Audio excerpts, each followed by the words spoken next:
Hi friends, ಹೆಂಗಿದ್ರೆ ಎಲ್ಲರೂ ಇವತ್ತೊಂದು big ಅಪ್ಡೇಟ್ನೊಂದಿಗೆ ಬಂದೇನಿ. ಏನಪ್ಪಾ ಅಂತಂದ್ರೆ ಗೌರ್ಮೆಂಟಿಂದ ಬ್ಯಾಂಕ್ ಮಾರಾಟ ಮಾಡಾಕತ್ತಾರ. ಯಾವ್ಯಾವ ಬ್ಯಾಂಕ್ ಮಾರಾಕತ್ತಾರ ಮತ್ತು ಯಾವ್ಯಾವ ಬ್ಯಾಂಕನ್ನು ಚೇಂಜಸ್ ಮಾಡಾಕತ್ತಾರ, ಬ್ಯಾಂಕ್ಗಳನ್ನು ವಿಲೀನ ಮಾಡಾಕತ್ತಾರ ಅನ್ನೋದನ್ನ ತಿಳ್ಕೊಳ್ಳೋನು ವಿಡಿಯೋ ಪೂರ್ತಿ ನೋಡ್ರಿ, ಭಾಳ ಇಂಪಾರ್ಟೆಂಟ್ ಐತಿ. ಆಮೇಲೆ ಇಂಟ್ರೆಸ್ಟ್ ರೇಟನ್ನು ಜಾಸ್ತಿ ಮಾಡಾಕತ್ತಾರ. FD ಮಾಡೋರಿಗೆ ಒಂದು ಖುಷಿ ಸುದ್ದಿ ಏನಂದ್ರೆ ಇಂಟ್ರೆಸ್ಟ್ ರೇಟ್ ಜಾಸ್ತಿ ಮಾಡಾಕತ್ತಾರ. ಇನ್ನೊಂದೇನು ಖುಷಿ ಸುದ್ದಿಪ್ಪ ಅಂತಂದ್ರೆ ಎಲ್ಲ ಪ್ರೈವೇಟ್ ಬ್ಯಾಂಕ್ಸಿಗೆ ಆದ್ಯತೆ ಕೊಡಾಕತ್ತಾರ. ಅದೇನೇನೈತಿ ಅನ್ನೋದ್ರ ಕಂಪ್ಲೀಟ್ ಆಗಿ ನ್ಯೂಸ್ ನೋಡ್ರಿ. ಏನಪ್ಪಾ ಅಂತಂದ್ರೆ ನರೇಂದ್ರ ಮೋದಿ ಅವರ ಈಗ ಇಷ್ಟು ದಿನ 2014 27 ಗೌರ್ಮೆಂಟ್ ಬ್ಯಾಂಕ್ ಇದ್ದು, ಟೋಟಲ್ ಆಗಿ 27 ಗೌರ್ಮೆಂಟ್ ಬ್ಯಾಂಕ್ ಇದ್ದು, ಮೋದಿ ಸರ್ಕಾರ ಬಂದ ಮೇಲೆ ಅವರು ವಿಲೀನ ಮಾಡಿ ಅಂದ್ರೆ ಮರ್ಜ್ ಮಾಡಿ 12 ಬ್ಯಾಂಕ್ಗಳನ್ನ ಮಾಡ್ರ. ಯಾಕೆ ಮರ್ಜ್ ಮಾಡ್ರಿಪ್ಪ ಅಂತಂದ್ರೆ ಒಂದೊಂದು ಸಣ್ಣ ಬ್ಯಾಂಕ್ ಇದ್ದು, ಗೌರ್ಮೆಂಟ್ ಬ್ಯಾಂಕನ್ನ ಸಣ್ಣ ಬ್ಯಾಂಕ್ ಇದ್ದು, ಪ್ರತಿಯೊಂದಕ್ಕೂ ಮೇಂಟೆನೆನ್ಸ್ ಇಡಕ್ ಆಗುದಿಲ್ಲ, ಪ್ರತಿಯೊಂದಕ್ಕೂ ಎಲ್ಲದನ್ನ ನೋಡ್ಕೊಳಕ್ ಆಗುದಿಲ್ಲ ಅಂತ ಹೇಳಿ ಮರ್ಜ್ ಮಾಡಿ 12 ಬ್ಯಾಂಕ್ಗಳನ್ನ ಮಾಡಿದ್ರು. ಈಗ 12 ಬ್ಯಾಂಕ್ಗಳೊಳಗೂ ಮತ್ತು ಮರ್ಜ್ ಮಾಡಾಕತ್ತಾರ. ಮತ್ತು ಅದ್ರೊಳಗ 12 ಬ್ಯಾಂಕ್ಗಳೊಳಗ ಒಂದ್ ಸ್ವಲ್ಪ ಇವು ಕೂಡಿಸಿ ಮರ್ಜ್ ಮಾಡಿ ಇನ್ನೂ ಕಡಿಮೆ ಬ್ಯಾಂಕ್ಸ್ ಮಾಡಾಕತ್ತಾರ. ಆಮೇಲೆ ಒಂದು ದೊಡ್ಡ ಬ್ಯಾಂಕ್, ದೇಶದ 10ನೇ ದೊಡ್ಡ ಬ್ಯಾಂಕ್ ಅನ್ನ ಮಾರಾಟ ಮಾಡಾಕತ್ತಾರ. ಅದ್ಯಾವ ಬ್ಯಾಂಕ್ ಅಂತೇಳಿ ನೋಡ್ಕೊಂಡ್ ಬರೋನು. ಈಗ ಫಸ್ಟ್ ಮರ್ಜ್ ಬಗ್ಗೆ ಹೇಳ್ಬೇಕಂತಂದ್ರೆ ನಿರ್ಮಲಾ ಸೀತಾರಾಮನ್ ಅವ್ರು ಏನ್ ಹೇಳ್ಯಾರಪ್ಪ ಅಂತಂದ್ರೆ ಎಲ್ಲಾ ಬ್ಯಾಂಕಿನ ಮೇಂಟೆನೆನ್ಸ್ ಪ್ರತಿಯೊಂದು ನೋಡ್ಕೊಳಕ ಸರ್ಕಾರಕ್ಕೆ ಬಹಳ ಕಷ್ಟ ಆಗಾಕತೈತಿ. ಸಣ್ಣ ಬ್ಯಾಂಕ್ ಇರ್ತಾವು. ಸೊ ಅದ್ರ ಸಲುವಾಗಿ ಒಂದಷ್ಟು ಬ್ಯಾಂಕ್ಗಳನ್ನ ಮರ್ಜ್ ಮಾಡಿರ ಸರ್ಕಾರಕ್ಕೆ ಈಸಿ ಆಗ್ತೈತಿ. ಆಮೇಲೆ ಅದ್ರೊಳಗೆ ಒಂದಷ್ಟು ಟೇಕ್ಸ್ ಮಾರಾಡದಾರ. ಟೇಕ್ಸ್ ಅಂದ್ರೆ ಹೆಂಗಪ್ಪ ಅಂತಂದ್ರೆ ಈಗ 100% ನಾವು ಗೌರ್ಮೆಂಟ್ ಬ್ಯಾಂಕ್ ಐತಪ್ಪ ಅಂತಂದ್ರೆ ಅದ್ರೊಳಗೆ ಒಂದು 10% 20% ಪ್ರೈವೇಟ್ ಸೆಕ್ಟರ್ನವ್ರಿಗೆ ಕೊಡುದು. ಈಗ ಅಡಾನಿ ಆಗಿರ್ಬೋದು, ಅಂಬಾನಿ ಆಗಿರ್ಬೋದು, ಈ ತರದ ದೊಡ್ಡ ದೊಡ್ಡ ಫೈನಾನ್ಸರ್ಸ್ ಏನಿರ್ತಾರಲ್ಲ, ಸೊ ಅವ್ರಿಗೆ ಅದ್ರೊಳಗಿನ ಒಂದ್ ಸ್ವಲ್ಪ ಟೇಕ್ಸ್ ಕೊಟ್ಬಿಟ್ರೆ ಅವ್ರ ಅದ್ರೊಳಗೆ ಅಮೌಂಟ್ ಹಾಕ್ತಾರ, ಅವ್ರ ದುಡ್ಡನ್ನ ಹಾಕ್ತಾರ, ಅದು ಗೌರ್ಮೆಂಟಿಗೆ ಈಸಿ ಆಗ್ತೈತಿ ಅನ್ನೋ ಮಾತನ್ನ ಹೇಳಾಕತ್ತಾರ. ಆಮೇಲೆ ಯಾವ ಬ್ಯಾಂಕ್ ಮಾರಾಟ ಆಗಾಕತ್ತೈತಪ್ಪ ಅಂತಂದ್ರೆ IDBI ಬ್ಯಾಂಕ್. IDBI ಇದು ಗೌರ್ಮೆಂಟ್ ಬ್ಯಾಂಕ್. ಇದಕ್ಕೆ 50 ಲಕ್ಷ ಕಸ್ಟಮರ್ ಅದಾರ. ನಮ್ಮ ದೇಶದ 10ನೇ ದೊಡ್ಡ ಗೌರ್ಮೆಂಟ್ ಬ್ಯಾಂಕ್ ಇದೆ. ಇದನ್ನ ಸುಮಾರು 50,000 ಕೋಟಿಗೆ ಮಾರಾಟ ಮಾಡಾಕತ್ತಾರ. ಯಾವ ತರ ಮಾರಾಟಪ್ಪ ಅಂತಂದ್ರೆ 60% ಆಫ್ ಟೇಕ್ಸ್ ಮಾರಾಟ ಮಾಡಾಕತ್ತಾರ.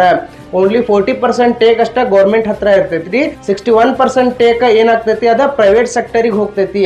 ಅದನ್ನ ಯಾರಾದ್ರೂ ಖರೀದಿಸಬಹುದು, ಹೇಳಕ್ಕಾಗಲ್ಲ. ಬೇರೆ ದೇಶದವ್ರಾಗಿರ್ಬೋದು, ನಮ್ಮ ದೇಶದವ್ರಾಗಿರ್ಬೋದು, ಅದನ್ನ ಖಾಸಗೀಕರಣ ಮಾಡಾಕ ಹೊಂಟಾರ. ಆಮೇಲೆ FD ಮಾಡೋರ್ಗೆ ಏನು ಖುಷಿ ಸುದ್ದಿಪ್ಪ ಅಂತಂದ್ರೆ FD ಮೇಲೆ ಈಗ ಯಾವ ತರ ಇಂಟ್ರೆಸ್ಟ್ ಕೊಡ್ತಿದ್ರು ಅವರು. ಈಗ 1 ಲಕ್ಷ ರೂಪಾಯಿಗೆ ಎಷ್ಟು % ಇಂಟ್ರೆಸ್ಟ್ ಕೊಡ್ತಿದ್ರಲ್ಲ, ಇನ್ ಮೇಲೆ ಅದನ್ನ ಪರ್ಸೆಂಟೇಜ್ ಏರಿಸ್ತೇನೆ ಅಂತ ಹೇಳಿದಾರ. ನಾವು ಇಂಟ್ರೆಸ್ಟ್ ರೇಟ್ ಅನ್ನ ಜಾಸ್ತಿ ಕೊಡ್ತೇವೆ FD ಮಾಡೋರ್ ಮೇಲೆ ಅಂತೇಳಿ ಹೇಳಿದಾರ. ಆಮೇಲೆ ಇನ್ನೊಂದು ಖುಷಿ ಸುದ್ದಿ ಏನಪ್ಪಾ ಅಂತಂದ್ರೆ ಈಗ ಪ್ರೈವೇಟ್ ಸೆಕ್ಟರ್ಗೆ ಲೈಸೆನ್ಸ್ ಭಾಳ ಅಂದ್ರೆ ಭಾಳ ಕಠಿಣ ಇತ್ತು. ಪ್ರೈವೇಟ್ ಬ್ಯಾಂಕ್ನವ್ರಿಗೆ ಇಂಡಿಯಾ ಒಳಗೆ ಅಷ್ಟು ಈಸಿಯಾಗಿ ಲೈಸೆನ್ಸ್ ಕೊಡ್ತಿದ್ದೇನೆ ಇಲ್ಲ.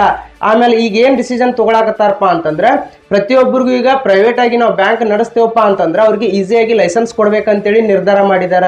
ಈ ನಿರ್ಧಾರ ಯಾಕೆ ತಗೊಂಡಿದಾರಪ್ಪ ಅಂತಂದ್ರೆ ಈಗ ಅಂಬಾನಿ ಅವರಾಗಿರ್ಬೋದು, ಅಡಾನಿಯವರಾಗಿರ್ಬೋದು, ಟಾಟಾ ಗ್ರೂಪ್ ಆಗಿರ್ಬೋದು, ದೊಡ್ಡ ದೊಡ್ಡ ಗ್ರೂಪ್ಸ್ ಏನದಾವಲ್ಲ, ಇವ್ರ ಹತ್ರ ಅವ್ರದೇ ಓನ್ ಆದಂತ ಬ್ಯಾಂಕ್ಗಳಿಲ್ಲ.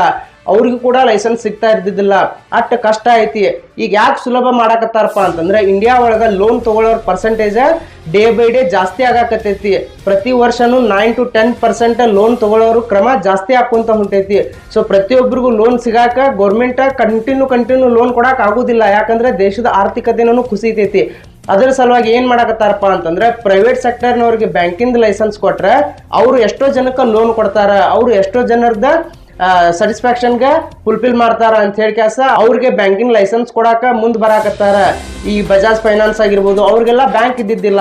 ಬಜಾಜ್ ಫೈನಾನ್ಸ್ ಅವ್ರದ್ದು ಬಜಾಜ್ ಬ್ಯಾಂಕ್ ಐತೆ ಅಂದ್ರೆ ಅವ್ರು ಇನ್ನೂ ದೊಡ್ಡ ಮಟ್ಟಕ್ಕೆ ಲೋನ್ ಕೊಡ್ತಾರ, ಇನ್ನೂ ದೊಡ್ಡ ಮಟ್ಟಕ್ಕೆ ಅವ್ರ ಬಿಸ್ನೆಸ್ ನ ಮಾಡ್ತಾರ.